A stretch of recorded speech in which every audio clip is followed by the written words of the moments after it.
Fazendo uma reflexão com vocês de algo que veio ao meu coração. Eu quero que coloque na tela, por favor, o Evangelho de João, no capítulo 7, no verso de número 46. Alguns homens foram prender Jesus e eles estão voltando desta missão.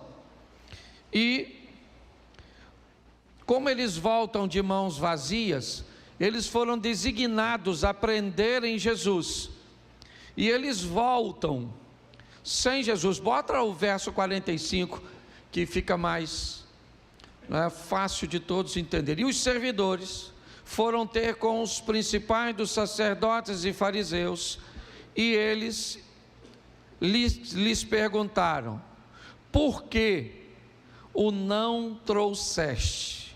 Verso 46, responderam os servidores: nunca homem algum falou assim como este homem.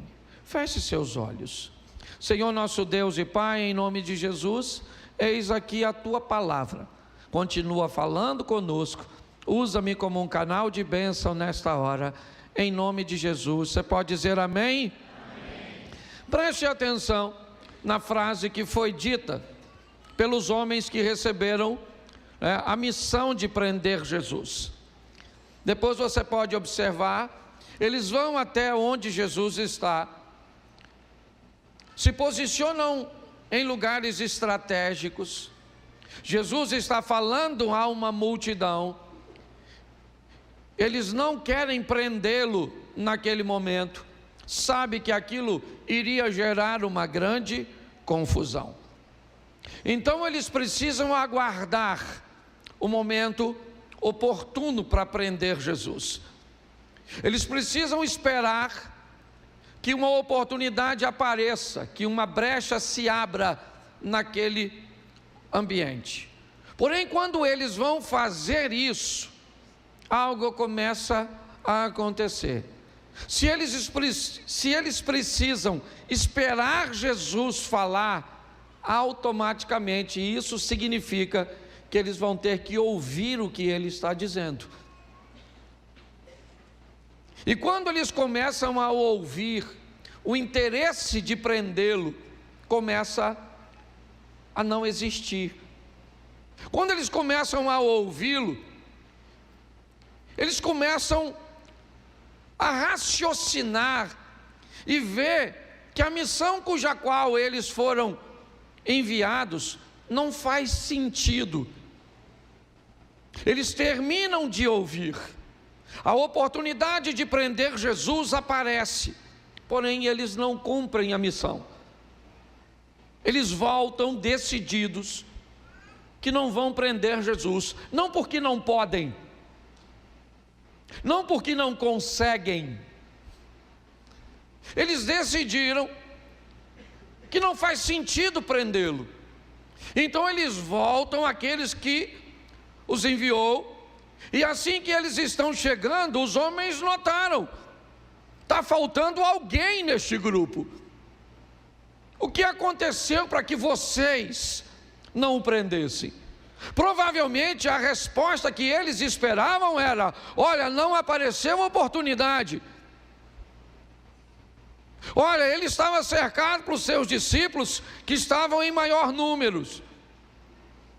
Olha, nós não conseguimos porque ia gerar um grande problema.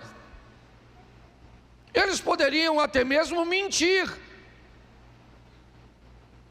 mas eles acabaram de ouvir a palavra do Salvador. Não faz sentido sair da presença de Jesus um mentiroso. Não faz sentido sair da presença de Jesus um dissimulado. Então eles dizem: olha, para falar a verdade, nós não o trouxemos, porque nunca um homem falou assim como este homem. Preste atenção que eles não estão dizendo: nunca nós ouvimos alguém dizer o que ele disse. Não foi isso. O que eles estão dizendo é que a maneira que Jesus falava, e não o conteúdo. O conteúdo era até mais rigoroso. O conteúdo até cobrava mais. Ele anda dizendo que adultério, que no Velho Testamento era a consumação do ato, agora é simplesmente a cobiça. Ele está dizendo, ou pelo menos anda dizendo, que não matarás nos 10 mandamentos, agora deu lugar a irar contra seu irmão, pois Jesus está dizendo coisas mais duras, coisas mais severas, é verdade. O que ele traz consigo é algo extremamente rigoroso. Então não é o que ele está dizendo, pelo menos foi o que esses homens disseram. Ninguém nunca disse isso, ninguém nunca falou o que ele fala, não é isso. O que eles disseram é ninguém, como ele fala. Pautado nisso, me veio o interesse de ver não apenas como ele falava, mas o que ele começou falando. Em algumas Bíblias, você talvez pode ter uma dessas, tudo aquilo que Jesus disse vem em vermelho. Não sei se você tem uma Bíbliazinha dessa, mas algumas Bíblias trazem consigo, certo? Essa possibilidade de você abrir e está lá todas as vezes que Jesus falou, está na Bíblia em vermelho. Eu tenho uma dessas e peguei porque isso me interessou para eu dividir com você hoje. O que ele falava? Quais foram suas primeiras frases nos 4 evangelhos? E como ele se dirigia a partir daí, falando a respeito de si mesmo e na situação que enfrentava. É muito comum nós usarmos os textos que Jesus está falando, quando ele está repreendendo o demônio, quando ele está liberando perdão, quando ele está curando e libertando pessoas. Mas eu não quero usar nenhum desses textos hoje. Eu quero te mostrar as frases que ele disse e o que ele estava tentando dizer quando proferiu essas frases. Eu acho que vale a pena nós voltarmos para casa hoje com esse conteúdo. Eu separei aqui Mateus, Marcos, Lucas e João, tudo o que ele disse, certo? Pela primeira vez nesses evangelhos, mas eu não vou usar essa ordem. Eu vou usar o que ele disse quando tinha 12 anos de idade. De tudo que foi escrito, de toda a fala de Jesus na Bíblia, a primeira que aparece, ele tem 12 anos de idade. Ou seja, a primeira vez que a Bíblia relatou algo que Jesus está dizendo, certo? Ele tinha 12 anos de idade, e o texto está em Lucas, capítulo 2, verso 49. Dá uma olhadinha no que ele fala pela primeira vez a nível de registro bíblico. E ele lhes disse: por que é que me procuráveis? Não sabeis que me convém tratar dos negócios de meu, boto 50. E ele não compreenderam as palavras que lhe dizia, verso 51, e desceu com eles, foi para Nazaré, e era-lhes sujeito. Preste atenção em mim aqui. Jesus havia ido para a festa da Páscoa, a festa encerrou, ele está agora com toda, ou como a maioria das pessoas, retornando para as suas cidades. Seus pais vão voltar para Nazaré, Mas, depois de um dia de caminhada, José encontrando com Maria, assim que saiu de Jerusalém, eles descobrem algo: Jesus não está com eles. Jesus não está entre os meninos, Jesus não está entre os homens, Jesus não está entre as mulheres. Eles não conseguem achar Jesus naquele ambiente. Eles sabem que saíram de Jerusalém esperando que Jesus fosse com eles. Essa história daria para aplicar de diversas formas. Muitas vezes o culto termina e nós vamos embora e Jesus fica na igreja. Às vezes pensamos que Ele vai conosco, mas não temos o cuidado de observar se o estamos levando. E basta sair da igreja no carro, uma confusão já começa. No lugar que paramos para comer, já vamos estar envolto num ambiente cujo qual Ele não frequentaria. Vamos chegar em casa e vamos descobrir que Jesus não foi conosco para casa. Mas não é isso que eu quero me atentar hoje. Eu quero mostrar a vocês o que Jesus ficou fazendo, e é isso que Ele vai falar. Depois de 3 dias procurando,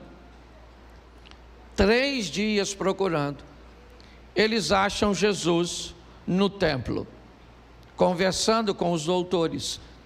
Então Maria o aborda, falando da preocupação. Depois você lê. E Jesus diz para ela o seguinte: por que vocês estão estranhando o quê? Qual é o motivo de vocês estranharem? Eu estou aqui obedecendo à vontade, ou fazendo a vontade, ou tratando dos negócios de meu Pai. Eu queria que você atentasse para 2 coisas nesse texto.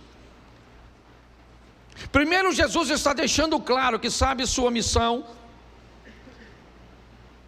e que reconhece a autoridade do Pai. Eu vou te mostrar isso de uma forma mais enfática. Reconhecimento de autoridade.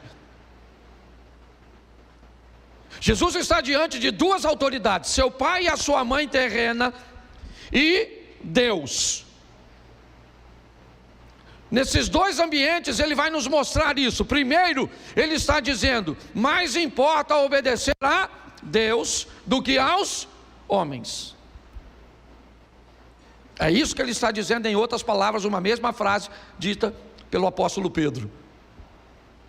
Mas mais do que isso, eu estou aqui obedecendo, cumprindo a missão, porque eu saí do céu para cumprir esta missão. Então eu estou aqui tratando e reconhecendo que as coisas do Pai são mais importantes do que as coisas desta terra. Mas logo em seguida, o texto diz: Ele baixou a cabeça, foi para casa e lhe era sujeito.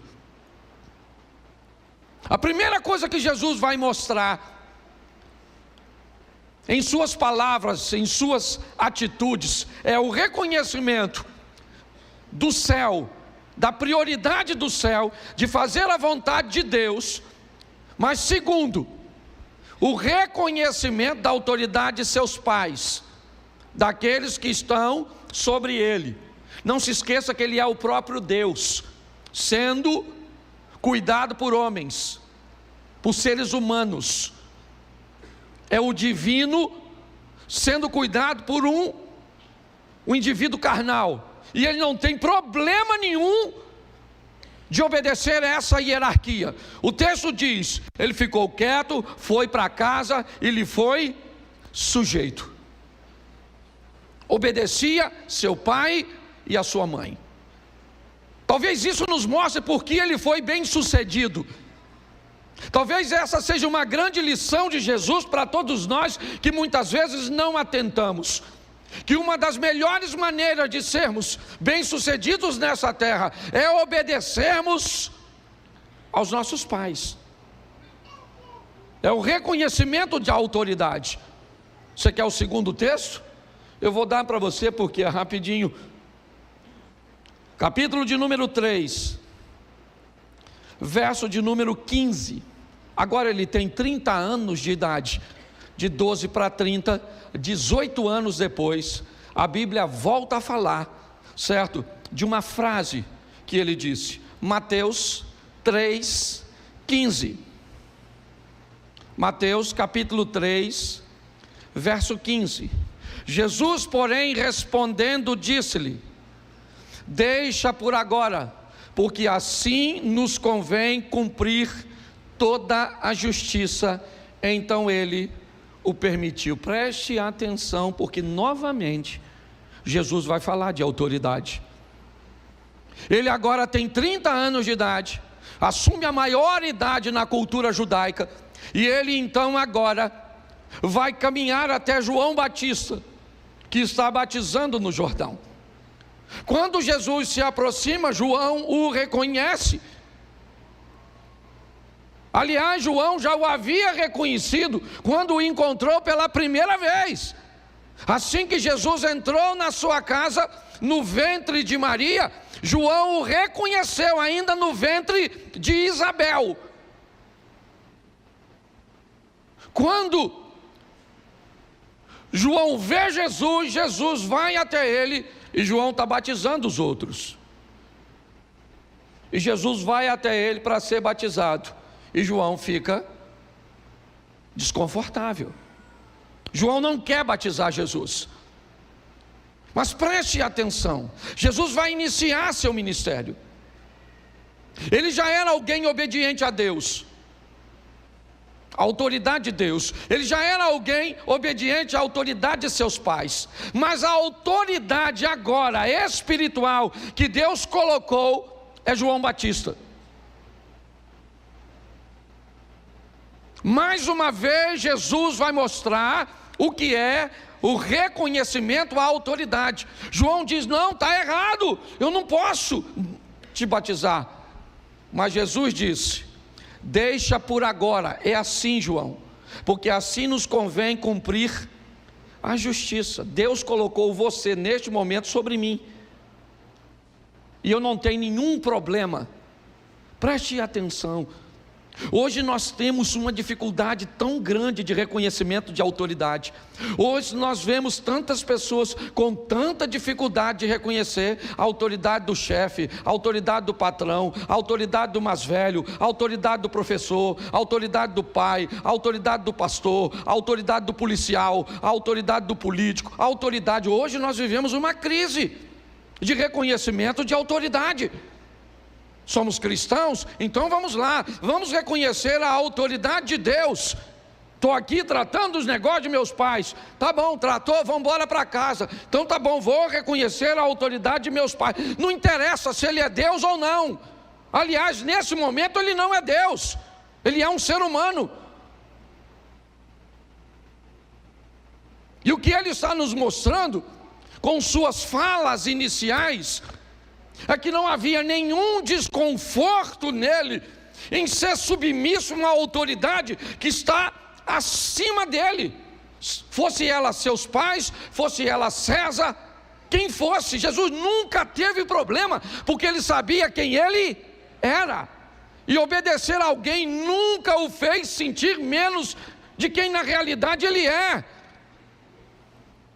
Hoje uma mulher não consegue ser submissa a um homem, um marido não consegue ouvir uma mulher que pode ser uma autoridade na vida dele ou do marido, porque a Bíblia, ou melhor, a vida aproxima pessoas diferentes, que são fortes em áreas diferentes. Então em algumas áreas sua mulher será uma autoridade muito maior do que você, e por que não ouvi-la? Talvez em algumas áreas seu filho se torne, por exemplo, numa área, por exemplo, da... Como é que eu vou? Me ajude aí. Tecnologia. Certo? Às vezes seu filho tem 10 anos e é uma autoridade que tu não troca nem o som do celular. Certo? Mas as pessoas têm uma dificuldade, meu irmão, de reconhecer a autoridade. Jesus não tinha. Era para estar debaixo de José, mas estou aqui, estou obedecendo a Deus, estou obedecendo a César. eu estou obedecendo ao que Deus criou, estava aqui, certo? Que era, não precisa ficar, pode deixar, tá certo? Mas eu queria que você entendesse como ele começa falando. As primeiras frases de Jesus registradas na Bíblia têm por tema autoridade. Duas coisas que ele também vai dizer. Sua primeira frase em Marcos é Marcos 1,15. Eu acho que vale a pena também. Marcos 1,15. Vamos lá? E dizendo: o tempo está cumprido, o reino de Deus está, arrependei-vos e crede no... Preste atenção. O Evangelho de Marcos, Jesus está escrevendo a igreja que estava se formando em Roma, ou seja, seu propósito é escrever aos romanos. Esse é o primeiro evangelho a ser escrito. Pastor, se o primeiro evangelho é Marcos, por que Mateus vem primeiro na colocação e na formação do Novo Testamento? Porque Mateus escreve para os judeus, citando a linhagem, o sacerdócio de Jesus, e por isso Mateus vem primeiro. Já Lucas escreve para os gregos, já João escreve para todos os crentes que já tiveram um primeiro encontro com Jesus, que é através do Evangelho de Marcos, de Mateus ou de Lucas. É só para esclarecimento, que isso aqui não vai te acrescentar nada agora. Mas preste atenção no que Jesus está dizendo em Marcos. Ele diz duas coisas: arrependimento e fé. A diferença entre arrependimento e remorso é que o arrependimento sempre vem acompanhado de conversão, remorso não. Eu quero colocar a palavra arrependimento. Jesus está dizendo em Marcos duas coisas, certo? Ele está dizendo para uma igreja que está em Roma. Então ele diz: vocês vão precisar de duas coisas: arrependimento e fé. Ele está falando de sua missão. Note, eu vim cuidar das coisas, dos negócios de meu pai. Estou debaixo da autoridade dele. Estou debaixo da autoridade de meus pais. Fui criado por José e por Maria. Estou debaixo da autoridade de João, porque ele é o anjo, aquele que irá preparar o caminho. Então ele está tudo certinho. Ele está buscando fazer tudo direitinho. E agora o que ele está dizendo é: eu preciso, com aquilo que eu vou fazer, para que eu consiga alcançar vocês, que vocês se arrependam e tenham fé. Porque senão a missão não vai ser cumprida. Quer o próximo texto? Vamos a João. Primeira fala de Jesus no Evangelho de João é João 1,38. E Jesus, voltando-se e vendo que eles o seguiam, disse-lhe: lê para mim. Disse-lhes o quê? Isso. Quando você vai ver a Bíblia, a única coisa que vai estar em vermelho é: que buscais. Desse texto todo aqui que você está lendo, a única coisa que Jesus disse foi o quê? Que buscais. Só isso. No Evangelho de João ele está fazendo uma perguntinha só. A primeira pergunta dele é: o que vocês estão buscando em mim? Note que em Marcos ele diz: arrependam-se e tenham fé. Mas agora em João ele diz: o que vocês estão buscando em mim? É cura? É libertação? Vocês estão querendo pagar uma dívida? Vocês estão querendo resolver um problema no casamento de vocês? Qual o motivo? Por que é que vocês estão me buscando? Quais são as expectativas que você tem em torno de se relacionar comigo? Para que vocês me querem? É isso que ele está dizendo. Preste atenção, porque um texto ele vai completando o outro. Eu li, porque eu separei aqui, 10 frases ditas por Jesus. A primeira é o reconhecimento de autoridade de Deus e de seus pais em Lucas 2. A segunda é o reconhecimento da autoridade de João Batista sobre ele, Mateus 3:15. Depois é ele falando da sua missão em Marcos 1:15, onde ele fala de arrependimento e fé. A quarta está em João 1:38, onde ele pergunta: o que vocês estão buscando? Vocês vieram à igreja para quê? O que vocês querem comigo? O que vocês estão querendo comigo? É isso que ele está perguntando. No Evangelho de João, a história começa assim: o que você está buscando em mim? Eu acho que vale uma reflexão. Mas quando ele sai de João 3,15, Jesus diz 3 frases. Como eu disse 10, eu já li 4, vou ler mais 3 agora. Bota para mim Mateus, vou ler todas elas em Mateus para ficar fácil. Mateus 4:4. Mateus: ele, porém, respondendo, disse o quê? Ele disse o quê? Ele disse o quê? Verso 7.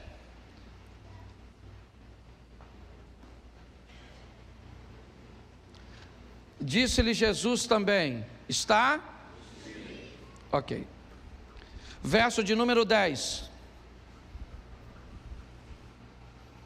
Põe o 10, por favor. Então, disse-lhe, preste atenção, na minha Bíblia, e na sua, se você tiver, aqui ó, então, disse-lhe Jesus, está escrito de preto, ok? Ele começa a falar agora: vai-te, Satanás, porque está, preste atenção no que eu vou lhe dizer agora. As primeiras frases ditas por Jesus refere-se a reconhecimento de autoridade. A segunda frase de Jesus, que eu citei para você, fala de sua missão e do que é necessário. Mas agora Jesus vai falar algo muito importante. 3 vezes ele diz: está escrito, está escrito, está escrito. Primeiro ele me mostra autoridade, mas agora ele me mostra conhecimento. As 3 frases ditas por Jesus agora são para combater uma coisa, sabe o que? A Bíblia. As 3 frases que Jesus está usando da Bíblia é para combater a própria Bíblia. Ué, pastor, você ficou louco? Não. Jesus está me mostrando agora que se eu quero ser bem sucedido, eu tenho que conhecer tanto a verdade, que se alguém me contar essa verdade de uma forma equivocada, eu sou capaz de identificá-la. Sabe qual é o problema nosso? Ou da grande maioria? Nós conhecemos o evangelho que os outros leram. Alguém leu, veio aqui, falou, e você nem sequer conferiu. Preste atenção, 3 versículos agora. Jesus está sendo tentado por Satanás. É uma guerra de conhecimento. Os 2 conhecem muito a Bíblia, sim ou não? A diferença é que um conhece e o outro é. E aí eu pergunto a você: está lá Jesus e Satanás no deserto, sim ou não? Sim ou não? Isso. Satanás é um ser humano ou ele é um espírito? Ser humano ou espírito? Jesus é um ser humano ou um espírito? Jesus é um ser Então Jesus é um humano conversando com um ser espiritual, se é que eu posso chamar celestial. Tá certo? Sim ou não? Qual é a diferença entre os 2?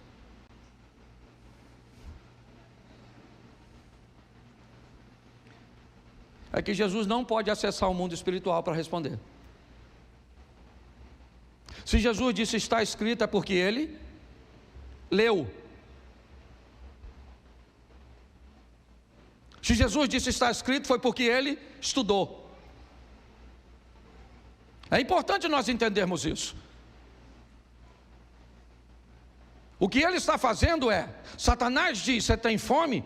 Diga a essas pedras que se tornem em pães. E sabe o que Satanás diz? Está escrito. E Jesus diz, mas também está escrito, nem só de pão viverá o homem. Se tu conhece a Bíblia, Satanás, eu também conheço, maluco. Vai ficar ruim a guerra. O diabo falou, beleza, tá certo. Certo? Então vamos aqui. Por que você não se joga do pináculo do templo? Porque está escrito lá na Bíblia que o Senhor Deus dará ordem aos seus anjos a seu. Está escrito, disse o Satanás. Sabe o que Jesus disse? Mas também está escrito, Satanás. Não tentarás o Senhor teu Deus. O Satanás falou, caraca, maluco. Pô, tá ruim de dar uma volta nesse cara. Já usei 2 textos. Pô, vamos fazer o seguinte, cara. Ó, ao invés de você sofrer, morrer, cuspir no você, vamos escolher um bandido ao invés de você. Ó, se tu, olha só que beleza, se tu se prostrar e me adorar, eu te dou tudo isso. Jesus falou, ô Satanás. Bom, Satanás, você pode ir embora, porque está escrito, somente ao Senhor teu Deus servirás, somente a Ele adorar. Presta atenção, o diabo falou quantos versículos bíblicos? Quantos versículos bíblicos? Jesus falou, isso aí. Poderia dizer que ele é flamenguista?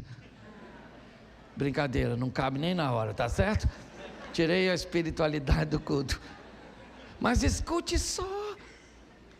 Pare e pense. Quantos versículos são suficientes para persuadir você? Para dizer para você e convencer você que qualquer tipo de amor é válido. Quantos?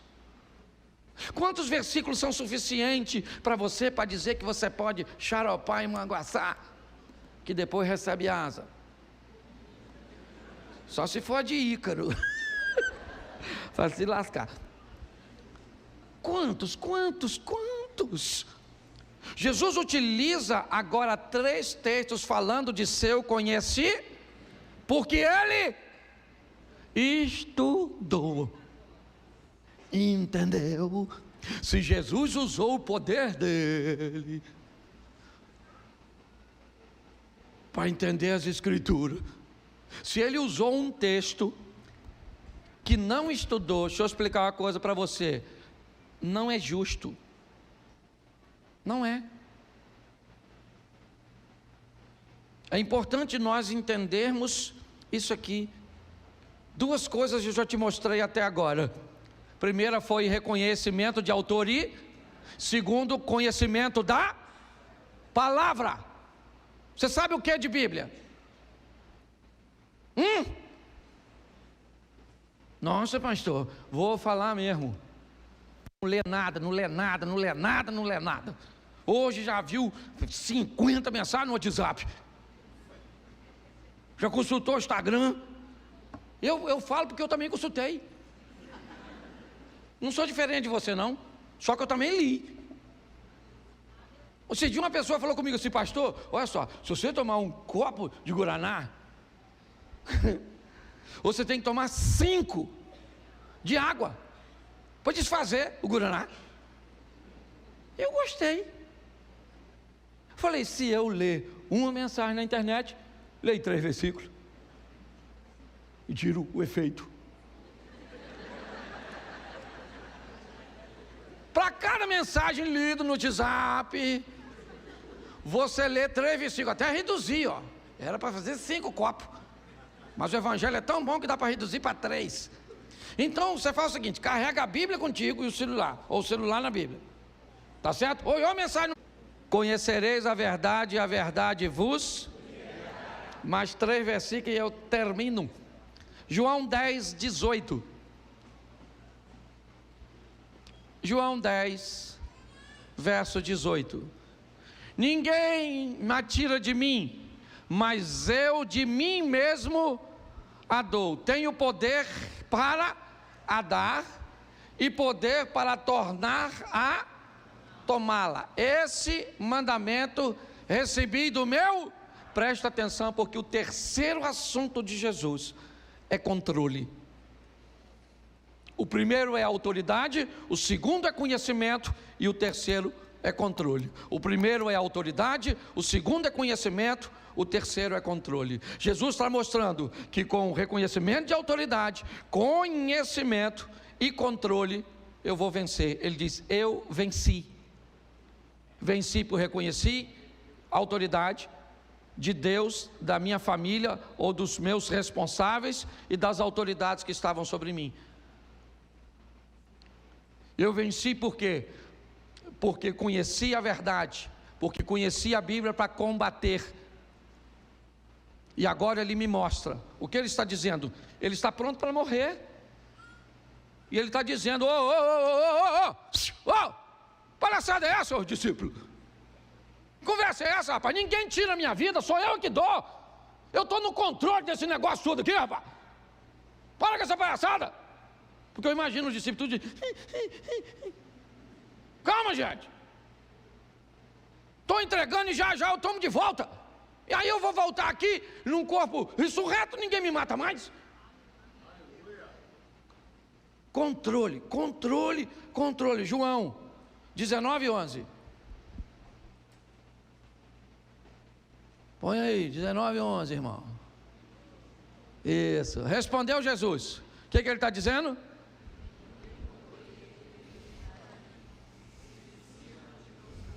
Presta atenção, porque isso aqui arrebenta na nossa cabeça. Perdoe a adaptação que eu vou fazer agora, mas eu tenho que fazer. Tá bom? Deixa que eu leio para não ofender ninguém. Lula: nenhum poder terias contra mim se de cima não tivesse dado. Bolsonaro: nenhum poder teria contra mim se de cima não te fosse dado. Papai e mamãe: nenhum poder teria contra mim. Deixa eu falar uma coisa para você. Jesus está dizendo o seguinte para Pôncio Pilatos. Pilatinho, sabe o que Pilato falou para Jesus? Encheu o peitinho. Ele falou: ô Nazareno, estão querendo lascar você. E aqui nessa jossa quem manda sou eu. Fala comigo agora, ô Nazareno, porque eu livro você da morte. Eu sou Pôncio Pilatos. Jesus falou: Pilatinho, sabe de nada, vai lavar a mão, miserável. Ô Pôncio, nenhum poder tu teria, cara. Tu só está onde está porque meu pai deixou. Sabe o que Jesus está dizendo? Ô camarada, quem está no controle de tudo aqui sou eu. Sabe o que ele disse? É-me dado todo o poder no céu e... Eu acabo com isso tudo agora, rapaz. Oh, as pink cérebro, meu Deus do céu. Querendo dominar o mundo? Jesus está dizendo: eu faço o que eu quiser. Ninguém. Agora, deixa eu te dar uma notícia agora ruim também, que hoje eu vim para dar umas notícias ruins. Você sabe por que tem gente ruim no poder?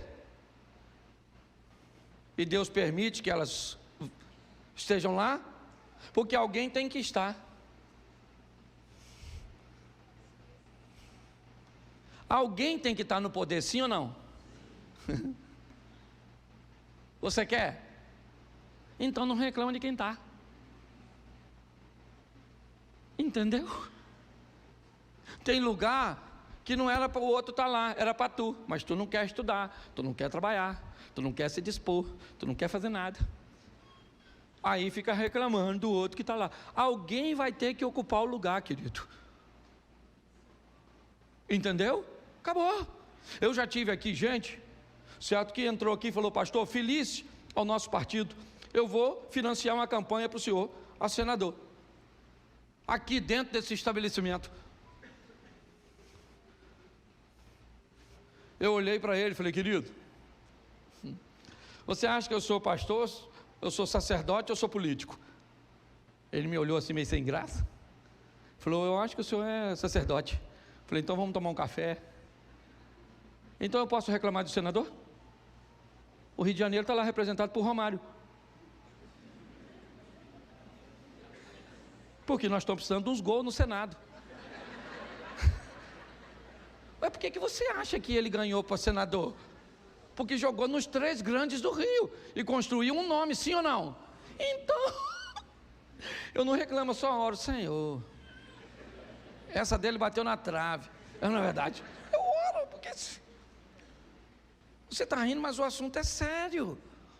O que Jesus está mostrando aqui é o seguinte: eu estou no controle. Ele disse a Pôncio Pilatos: ninguém, certo, ou nenhum poder terias contra mim, se de cima te não fosse isso aí. E aí? Seu pai não teria poder nenhum, você teria nascido em outro canto. Aliás, você nem teria nascido, se você não gosta do seu pai e da sua mãe. Botaram você numa chocadeira assim, e você nascia naturalmente, do nada.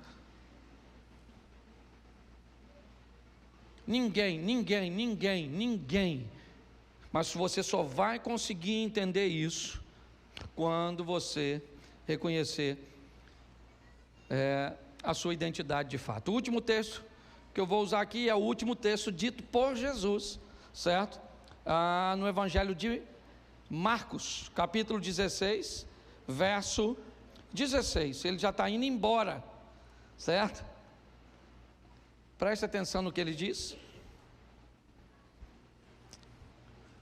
Quem crer e for, será, mas quem não, será. Verso 17. Estes sinais seguirão aos que em meu nome falarão novas. Vamos lá, bota o 18. Pegarão nas serpentes, certo? E se alguma coisa, e se beberem alguma coisa mortífera, não lhes farás dano. E imporão as mãos sobre os enfermos e os... Verso seguinte. Ora, o Senhor, depois de ter falado, foi recebido ao céu, assentou-se e está esperando para encontrar comigo e com você. 3 coisas eu quero que você guarde na sua mente. A primeira delas aqui: reconheça a autoridade. A segunda, tenha conhecimento da palavra. A terceira, assuma o controle. Pare de deixar as coisas que estão ao seu redor te controlar. Quando você tiver reconhecimento de autoridade, conhecimento e controle, você vai descobrir que a sua vida vai ser um sucesso, como a de Jesus também foi. Eu queria que você ficasse de pé. Eu quero orar. Você quer hoje voltar para Jesus? Atrás daquela câmera ali tem uma sala, vai ter gente para te receber. Pastor, eu não quero voltar hoje, mas eu quero receber uma oração. Vai ter alguém lá. Pastor, eu gostaria de saber informação sobre os outros eventos da igreja, porque eu estou vindo aqui, não sou membro ainda, estou apenas interessado em conhecer vocês mais de perto. Lá vai ter pessoas para te informar. Então, atrás daquela câmera ali tem uma salinha com as cadeiras vermelhas. Dê uma passadinha lá, tá bom? Eu quero pedir a vocês, continue orando pelo nosso estacionamento, ok? No dia 1º de julho nós vamos entregar o nosso estacionamento lá, mas o nosso estacionamento aqui, que agora vai ser na primeira ruazinha, tá certo? Aqui, ele veio aí 3 vezes o tamanho do de lá. Então, provavelmente nós vamos conseguir colocar todos os nossos carros, e ninguém não vai precisar nem colocar carro mais na rua, com, ou seja, Deus está sempre no controle. Ok? Que fique claro que não houve nenhum dolo, certo? Da parte do proprietário do atual estacionamento. Foram pessoas extremamente generosas. O senhor que nos alugou o imóvel, ele já faleceu, ok? O seu Joaquim, um cara fantástico, um senhor extraordinário, quase 100 anos, né, Zia? 97 anos ele faleceu e nos abençoou muito. Hoje seus filhos também nos abençoam, então não há nada nosso a falar, certo? Deus só estava querendo nos dar um estacionamento maior, então ele fechou uma porta aqui para abrir outra ali. Se tudo der certo, vocês vão ver que porta, não foi nem porta. Deixa eu ficar quieto, que senão, certo? Agora vá para casa, ok? Para reconhecer a autoridade. Seu pai falou, baixa a cabeça. Sua mulher falou, obedeça. Tá certo? Reconhecimento de autoridade. Tá joia? Feche seus olhos. Feche seus olhos. Pai, muito obrigado por essa noite, por esse ambiente tão agradável. Muito obrigado pelos ensinos da Tua Palavra. Que nós possamos entender sempre e reconhecermos as autoridades que estão sobre nós, pois isso só nos faz bem e não mal. Que possamos conhecer a cada vez mais a Tua Palavra. Se vamos entender no momento, se vamos saber quando nós vamos usá-la, ninguém sabe, mas no momento oportuno, Teu Espírito Santo nos faz lembrar daquilo que lemos. Então vamos ler, e quando necessitarmos, vamos lembrar e poder utilizar. E vamos assumir o controle e entender que tudo está em Tuas mãos. Que tenhamos uma semana de vitória, que tenhamos uma semana onde a prosperidade, a paz faça parte de todos os nossos momentos. Sabemos que teremos aflições também a enfrentarmos, mas sobre elas somos mais do que vencedores. Leva-nos guardado por Tuas boas mãos poderosas. Livra-nos do homem mau, do acidente. Que essa seja uma semana de boas notícias e de bons negócios. Que o grande amor de Deus, nosso Pai, a graça de nosso Senhor e Salvador Jesus Cristo e as doces consolações do Santo Espírito de Deus seja para com todo o povo do Senhor. Todos digam